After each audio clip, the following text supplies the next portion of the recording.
నమస్తే. మన ఆంధ్ర తెలంగాణ మార్చ్ 24 న్యూస్‌కి స్వాగతం. నా పేరు దేవి. నేటి వార్తలు. మందపల్లి శ్రీ మందేశ్వర స్వామి ఆలయం 2026 క్యాలెండర్ ఆవిష్కరణ ఘనంగా జరిగింది. కొత్తపేట ఎమ్మెల్యే బండారు సత్యానందరావు క్యాలెండర్‌ను విడుదల చేశారు. శని త్రయోదశి తేదీల ప్రచారానికి ప్రత్యేక చర్యలు తీసుకోవాలని సూచించారు. మందపల్లి ఆలయాన్ని రాష్ట్ర, జాతీయ స్థాయిలో ప్రాచుర్యం కల్పిస్తామని హామీ ఇచ్చారు.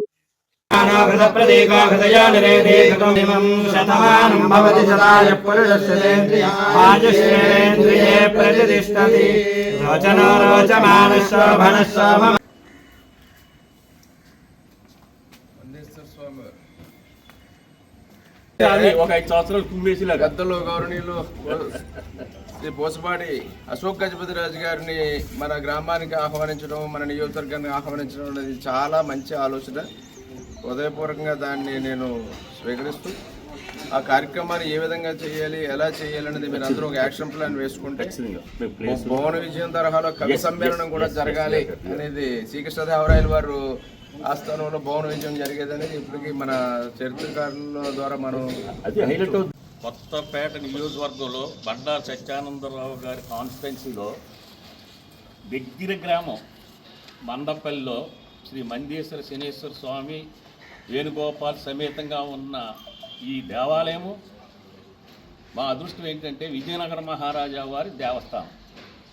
ఆయన కొంతకాలం ఏ కారణం చేతనో వెనక్కుండి మళ్ళీ సత్యానందరావు గారి టైంలో మండపల్లి దేవస్థానానికి విజయనగర మహారాజుల వారు కౌంటర్ ట్రస్టీగా మరియు గోవా గవర్నర్గా కూడా వచ్చిన సందర్భంలో మన దేవస్థానం సభ్యులను అందరినీ, ధర్మకర్త మండలిని అందరినీ కూడా ఎమ్మెల్యే గారి సహకారంతో ఈవో గారు తీసుకెళ్ళి ఒక చక్కటి సమావేశం ఏర్పాటు చేశారు.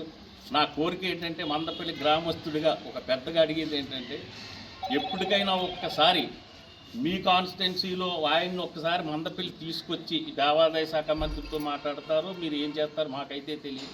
మీ అడుగుజాడలో నడిచి ఉండగా మిమ్మల్ని రిక్వెస్ట్ చేస్తున్నాము.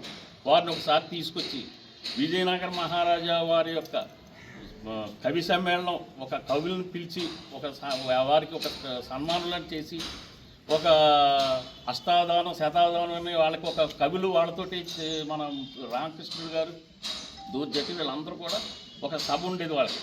అలాంటిది ఏదైనా మందపల్లి గ్రామం